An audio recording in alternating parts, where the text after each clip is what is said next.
The shape of leaving. Previously on Tongue of the Serpent, Cassian returned to the crew, asking not for forgiveness, but for the chance to stay. Mercy uncovered the truth. Her daughter is alive, and somewhere in the system that took her. And when a weeping rosary opened a crack between worlds, something answered. The mirror didn't break. Renard did. And in stopping it, he confirmed what he feared most. Whatever is coming already knows his name. Cassian and Evelyn, a near, quiet connection. The crew finally quieted after the mirror's collapse. Claudette and Alice Renault fussed in the kitchenette over protective tea. Renard Blackwood was still washing the blood from his nose in the bathroom sink. The air felt thin, the wards stretched like tired fabric. Evelyn stood alone in the back hallway, one hand braced against a shelf. She looked steady, but her breath came in careful, measured pulls. The kind a person takes when trying not to feel too much.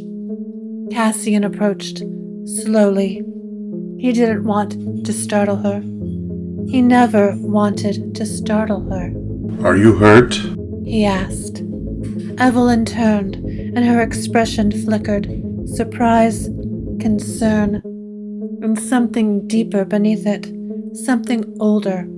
Something that lived in the space where a mother's love and a mother's grief couldn't quite touch without trembling.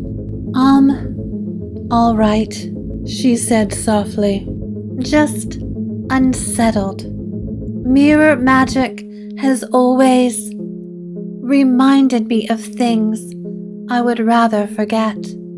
Cassian nodded. He didn't push. She stepped toward him, just one careful pace. You handled everything very calmly today. Cassian shrugged lightly. It seemed like everyone needed steady hands. His gaze softened, the way it used to when she'd look at him as a child, before the world tangled their family into something unrecognizable. You were always gentle, she said quietly. Even before. She stopped. The memory tightened in her throat. Cassian lowered his eyes. I know. He didn't flinch. He had lived with that moment, Abel's death, longer than any mortal language had existed. He carried it like a second spine. I don't expect you to pretend it didn't happen. He murmured. I know what I did. I know who I was. Evelyn's fingers tightened around the edge of the shelf, knuckles whitening. You were a frightened boy trapped in a story that was written before you were old enough to speak.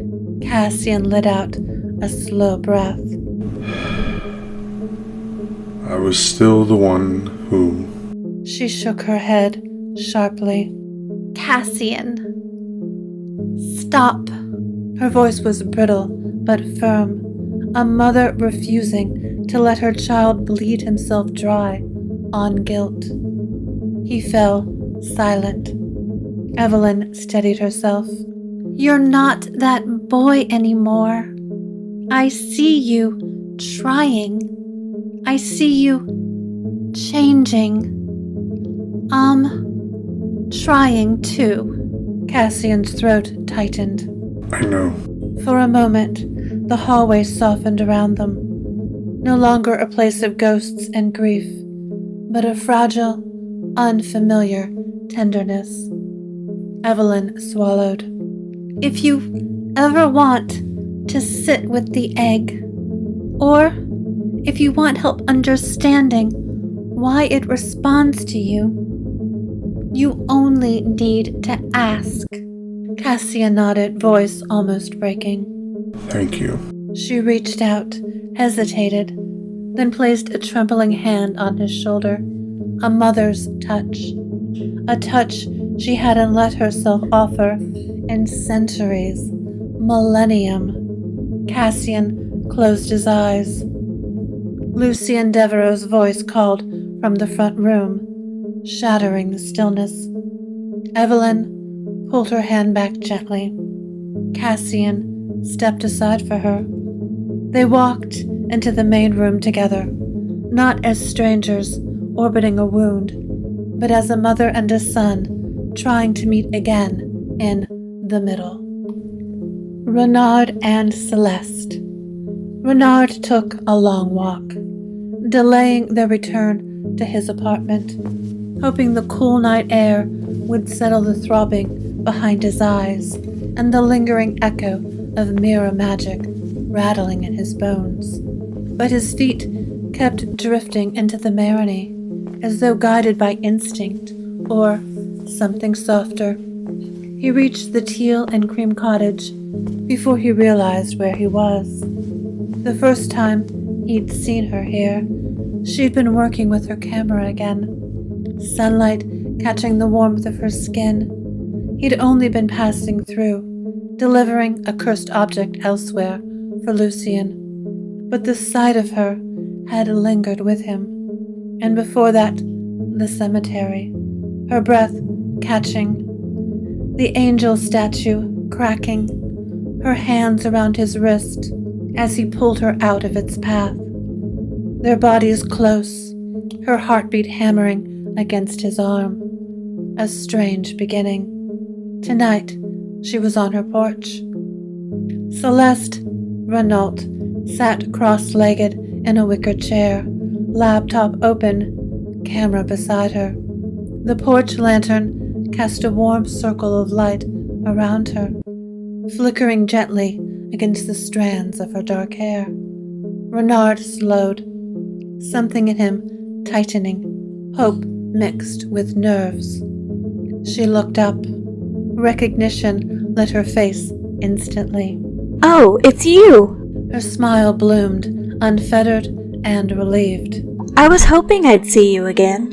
Renard's breath caught. Really? Of course! She laughed, setting the laptop aside.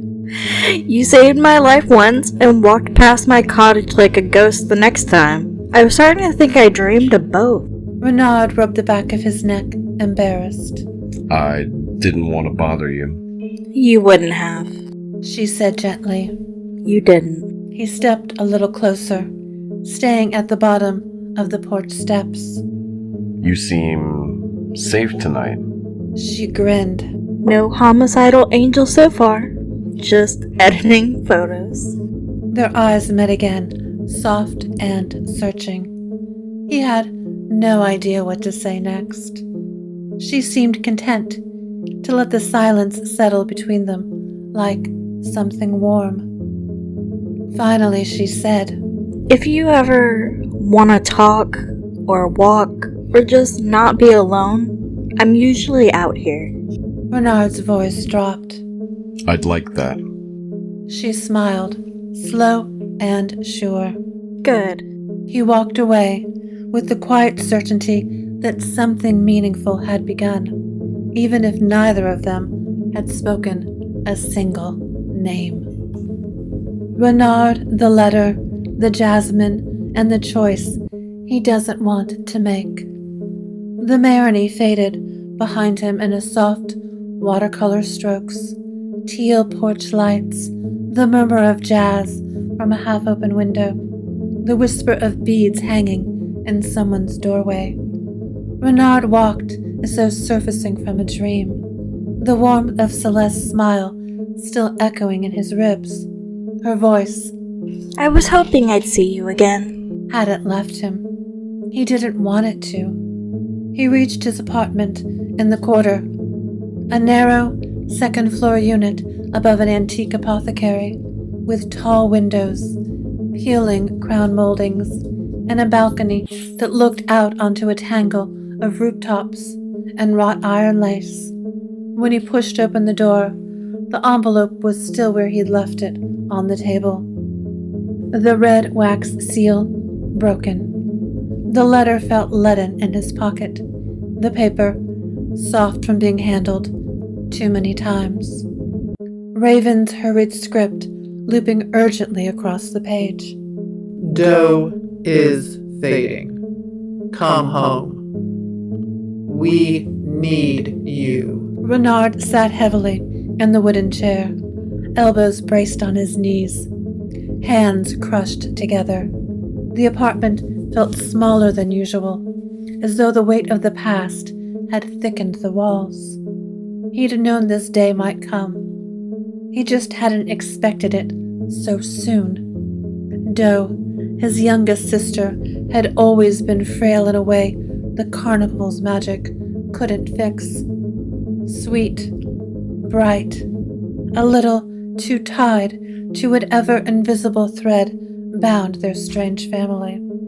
The last time he'd seen her, she hugged him so tightly his ribs had creaked. "Don't stay away too long," she'd said. He promised he wouldn't. He had broken that promise. He stood and moved to the balcony doors, pushing them open. Night air washed through the apartment, carrying the scent of worn brick and chicory coffee from the cafe down the street.